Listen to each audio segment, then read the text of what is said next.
Midangop sa Brigada Action Center ang magtiayon aron pagpangayo og katinawan kung unsa ang angay nila nga buhaton human ang ilang balay gipugos sa pagsulod sa armadong lalaki kagahapong adlaw.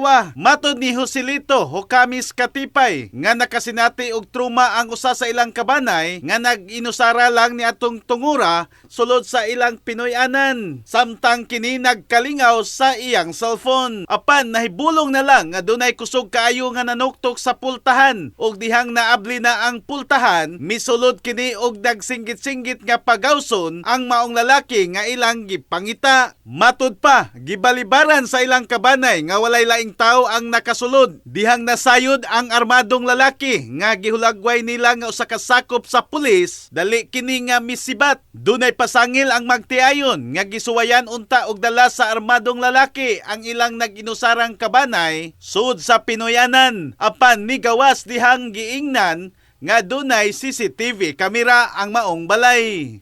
Tungod sa nasinating truma sa ilang kabanay, gusto sa magtiayon nga mahatagan kinig hustisya.